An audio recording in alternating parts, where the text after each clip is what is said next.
Hello everyone, this is Baljinder Singh Rathour, immigration lawyer from London. Today we will be taking you through the journey of global talent visa, and I'm having a very respected personality with me. He has been one of my clients, and today I will be taking you through his whole journey of this global talent visa. I would like to welcome Mr. Sanjay Sharma ji. Welcome Sanjay sir. Hi everyone, and hi Baljinder ji. Thank you very much for introducing. Yes, Sanjay ji, I want you to start straight away from you migrated from India. A brief about your Indian experience as what profession you came from IT background, I know, and then you came to UK, migrated here, and how you switched to global talent visa. This will be our whole point of journey. So, just a brief about your Indian background, please. Sure, I would like to share my story all the way from India to UK. So I started in India in the government sector, and I served there for around 12 years in the government. And part of my job profile was to do with field investigations and cybercrime and IT security as well. So then I switched over to the Tata Group in India, and I served there for quite some time. And then from there, I was deputed to the UK. I have been in the UK for the last 5 years. I came here on the Tier 2 ICT visa, which is Tier 2 intra-company transfer visa. And yeah, so I was working here for the last 5 years. And then I happened to see the advertisement by the Home Office about Tier 1, that's known as the Global Talent Visa nowadays, previously called Exceptional Talent Visa. Yes, I mean, before that, we were looking into different options regarding the startup and innovation. But I mean, when we saw your profile, and it was quite fitting in this global talent visa, and then we opted for this global talent. Yes, so how just if you frame your background, how you fit into that global talent. Absolutely, absolutely. Rightly said that although there are many visa options to be looked into, but for people who are from, especially from high tech or IT or maybe uh, such backgrounds, they definitely, for them, this tier one ICT is the most suitable visa. Reason being, there's not much of an investment called for. And secondly, it's purely based on your profile, your professional profile, your experience, and showcasing that you're really exceptional. And if you're able to satisfy those criteria, there are certain criteria laid down by the Home Office, and if you're able to fulfill them, definitely, there are full chances of you being awarded this visa. Yeah. Yes, Sanjay, I remember in 2002, UK government brought the highly skilled migration visa, and it was there till 2007, 2008. But after that, recently, on the same lines, this is especially for the technology side, as you mentioned. So, if you tell me how we took further your eligibility criteria and what submissions were needed when we went to filing the Home Office. Right. So basically, there are two category of criteria. One is the key criteria, and one is the qualifying criteria. So they have two. Among the key criteria, there are two options, and a person can go for one of these options. I mean, if the person fits into those options, he can definitely apply on the criteria.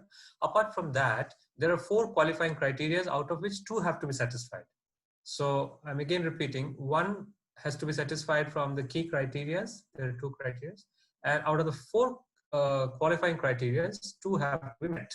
So once a person is able to showcase by virtue of his various producing various evidences that all these criteria are met, definitely the first phase of the evaluation for tier one gets done, and the person is eligible to go for the second phase for apply for the visa, endorsement of the visa rather. So yes, this endorsement is given by the Home Office itself, and once we get that, then of course we are eligible and go for it. True, true. But the crucial part is, getting the first getting through the first phase, that is able to meet those criteria led by the government. Yeah. Yeah, I mean, of course, that approval is important. And after that, you can work independently, self-employed for any employee. So, what is the journey after getting the visa?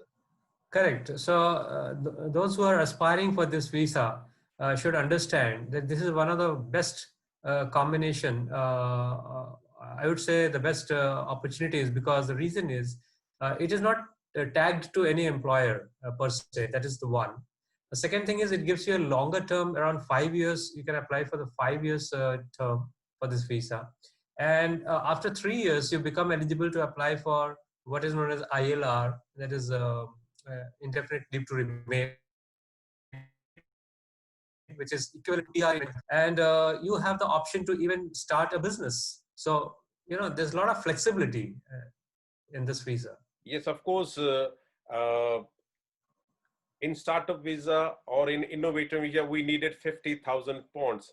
But in this visa, as you mentioned, there's no minimum investment required. It's purely dependent on your talent and whatever your achievements have been. And we have to classify them properly in a plan and submit it before the Home Office. So what exactly the highlights are, high points are, which we take care when we submit our file for that endorsement to Home Office? Yeah, so my suggestion to all those aspirants for this visa would be that first of all, they should look at this criteria, the key criteria and the qualifying criteria, and see where they're positioned. So there would be gaps, and they can take a time frame. They can actually start working to fill up those gaps if there are any, and then they should collect all the evidences to substantiate those criteria, because the evidences have to be, for example, professional certifications. So this reflects how much relevant you have been in your professional certifications and how much updated you have been, rather. And that is reflected from the number of certifications you have done in the past 1 year or so. So you will have to collect those artifacts. Some may date back to 4 or 5 years even. Doesn't matter. But till the time you're able to showcase that you have evidence to substantiate those criteria, then you are really ready to go for the application. So my only word of caution would be that first evaluate yourself where you stand before those criteria. What are the gaps? How the gaps have to be fulfilled, and then go ahead with your application. Yes, So that's it's where Sanjay ji, yeah. we as expert in immigration come in picture. Just whenever we get any profile, we look after those gaps and we advise accordingly how we can prepare a right file for the submission to the Home Office. Yes. And of course, anyone who is looking for this global talent visa can do contact us. Any final words from yourself, Sharma ji? Okay, so my only final word should be that please remember this visa is really, by the name, it's exceptional talent or global talent visa, and that really means it, because the standards are very, very high, and one has to meet those very high standards or the expectations. But it is not impossible. One can.